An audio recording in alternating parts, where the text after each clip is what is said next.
안녕하십니까 증시각도기 시청자 여러분. 증시각도기가 만들어가고 있는 한국의 대한민국 무역사, 그리고 그 대한민국 무역사를 설계해서 끌어가고 계신 홍옥희 선생님을 이 시간 모시도록 하겠습니다. 선생님 어서 오십시오. 예, 안녕하세요. 네, 저희가 이제 아주 계속해서 좋은 면만 보다가 이제 나쁜 면들을 슬슬 살펴보니 참 어려운 점도 많았고, 야, 그런 경우도 있었구나, 그렇게 어려운 때도 있었구나는 진짜 옛날 얘기 같은 이야기들을 듣게 되는데, 저는 중간에 끼인 입장으로서 굉장히 재밌습니다. 네, 근데 한국이 이렇게 이제 산업과 관련된 명과 암도 있었지만 군사적으로도 굉장히 대단한 사건들이 중간중간에 있었는데, 옛날 당시에는 이게 굉장히 비밀로 여겨져가지고 알려지지 않았던 그런 이야기들이 있다면서요? 예, 있어요. 네. 우선 우리가 미국의 요청을 받아서 그 베트남 전쟁 참가하고 나서 사실은 미국이 뭔가 하나 거기에 대한 선물로 뭐를 해주려고 그랬죠. 저게 박 대통령이 우리나라 과학기술을 위해서 키스트 네. 지어달라고 그랬어요. 그리고 관련 과학기술이나 이러한 것들을 좀 지원해달라. 네. 그 키스트를 그 돈으로 지원과 동시에 그때 우리가 해외에서 우리 두뇌들을 다시 다 끌어와가지고 그 과학기술의 본거지로 만들기 시작했거든요. 네네. 그런 것과 다 연관돼서 우리의 중화학공업이 방위산업하고 풀이일체가 돼서 진행됐던 것과 마찬가지로 당시 박 대통령 머릿속에는 항상 나름대로 우리가 우리의 보안을, 우리의 안보를 미국한테만 의지할 게 아니라 자체 안보 시스템을 만들어나겠다. 그리고 그 정점에는 핵무기가 있다고 생각을 했어요. 그래서 당신이 이제 미국 몰래 핵무기를 만들 구상을 실천하기 시작하는 박정희 때. 네. 야, 이게 옛날에 무궁화 꽃이 피었습니다라는 소설로 재미나게 한번 나왔던 내용이고, 이것 때문에 죽었다 박 대통령이, 뭐 이런 설도 있고 말이죠. 별별 얘기들이 다 있는데, 그 얘기가 진짜 나오는군요. 있었군요, 진짜로. 있었어요. 그래서 1970년대 들어와서 72년에 그 실장하고 경제수석을 불러가지고 얘기를 해. 그 사람들은 우리가 평화를 지키려면 핵무기가 필요하다. 예. 이걸 만들 수 있는 기술을 확보해라. 네. 라고 이제 지시를 해요. 근데 이거를 드러내놓고 할 수 있는 성질의 게 아니야. 미국 CIA나 미국 대사관 난리 나죠. 애들이 다 감시를 하고 있는데. 미국에서 절대 허락할 수 없는 일이고. 예. 그 당시 우리나라 국방과학연구소가 있었는데 키스트 다음에 만들어졌는데 그거를 거기다가 이거를 다 맡길 수가 없는 거야. 그러면 연구원들이 알잖아. 네. 그러니까는 연구원들이 알지 못하게 이거를 분산해서 여러 연구기관한테 이렇게 쪼가리 맡기는 거예요. 그래서 자기들이 연구를 하지만 이게 뭐를 위해서 하는 건지 모르고 유일하게 알 수 있는 것은 청와대 컨트롤 타워에서만 종합적인 거를 알 수 있게끔 이런 식으로 이제 개발을 합니다. 그리고 사실상 그런 걸 통해서 그 원자력 처리 시설이나 이런 사실상 대부분의 거를 거의 완성을 해요. 그래서 지금도 우리나라 같은 경우는 마음만 먹으면은 이거는 금방 만들어냅니다. 그 당시에 이러한 준비를 해오는데 이게 사실은 박정희 때 시작한 것도 아니고 사실은 그 이전에 이승만이가 먼저 시작을 했어요. 그래서 1958년 3월에 원자력법을 공표하고 이 대통령도 여기에 대한 강한 의지를 가지고 했는데 이거를 현실적으로 더 조직적으로 한 게 이제 박정희인 거죠. 그렇군요. 옛날부터 원래 하려고 했었던.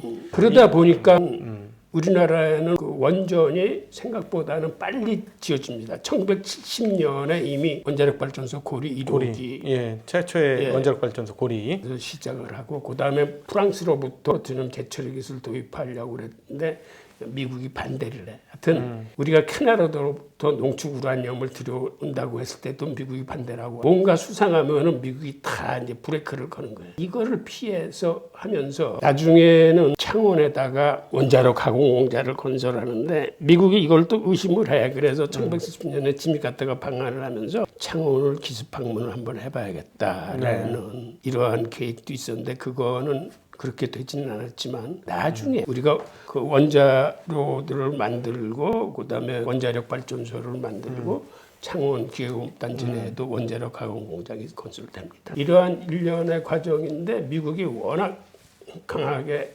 압박을 하니까 결국은 박정희도 1975년에 핵 확산 금지 조약에 서명을 합니다. 그래서 우리 안 만들게, 만들 수 있는데 안 만들게 하고 미국하고는 그 정도 선에서 타협을 본 거죠. 근데 거의 만들었 없다는 얘기가 많던데. 그러니까 만들 수 있는 준비는 다 돼 있어요. 예. 원자로도 있고 원자력 발전소도 있고 재처리 이런 거 다 할 수 있는데 만들 수 있는데 안 만들게라고 이제 미국하고 이제 타협을 한 거죠. 그리고 박 대통령이 하나 크게 실수한 거는 사실은 김대중 납치 사건이에요. 네. 이게 이제 김대중 씨가 이제 자기 정적으로 또 떠올라오니까는 예, 70년대 선거에서 질 뻔했죠. 예. 사실은 졌다는 설도 있고요. 그래서 이제 김대중 씨를 이제 없애버리기로 합니다. 그래서 이게 1973년 8월 8일 날 동경에서 납치를 당해요. 남의 나라에서. 그것도 선진국인 남의 나라에서. 네. 국정원 직원들한테 납치를 당하는데 그걸 미국 CIA가 파악을 해요. 그래서 주한 미국 대사한테 알려서 주한 미국 대사는 즉각 청와대에다 통보를 해. 니네가 납치한 거 우리 다 알고 있어. 네. 주시하고 있어. 라고 얘기를 네. 해요. 네. 그리고 일단 납치당해서 지금 현해탈 바다에 네, 거의 바다에- 이제 수장하기 직전이었다고 맞아요. 그러더라고요. 그런데 재밌는 건 당시 김대중을 살린 사람들이 유대인들이에요. 그래요? 그러니까 그 마침 일본에 머물던 그 재미교포가 한 분 있었는데 김창렬 씨하고 이 사람이 하버드 대학교의 제롬 콘 교수하고 알아요. 그래서 콘 교수한테 연락을 해.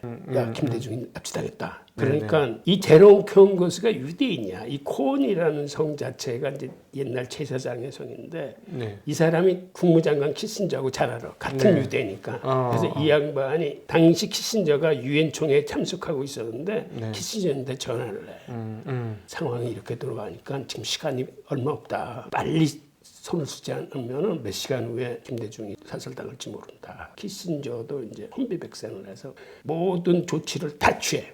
그래서 일본에 있는 용기하고 헬리콥터가 출동을 해서 바다에 가서 김대중을 찾아내. 그 조그만 보트에 타고 있었는데 위에서 헬리콥터하고 이 비행기가 딱 떠서 감시를 하니까는 네. 차마 못.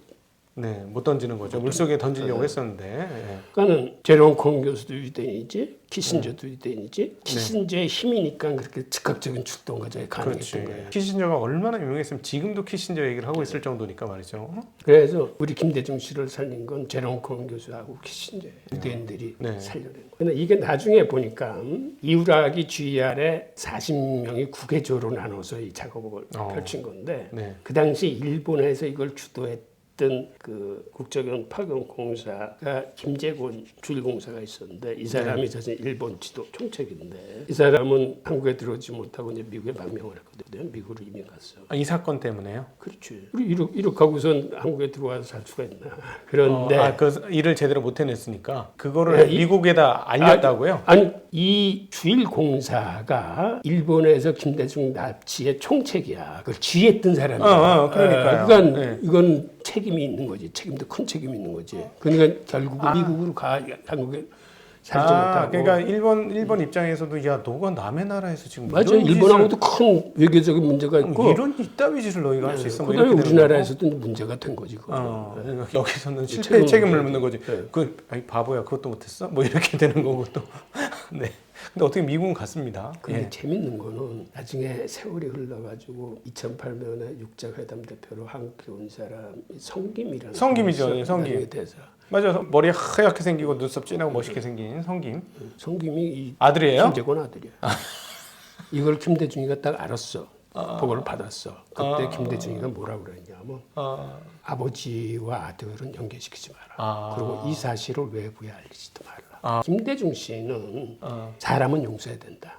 죄는 밝히지만 연루된 사람들은 용서해라. 라고 당시의 어떤 그 철학을 핀 건데 이때도 자기 주관에 맞게 한 거지. 주일공사 김재권의 아들 성김이군요. 성김이군요. 보고 그 얘기를 듣자마자 네. 이 얘기는 외부에 발설조차 하지 마라. 네. 이분이 아마 필리핀 대사도 했지 않습니까?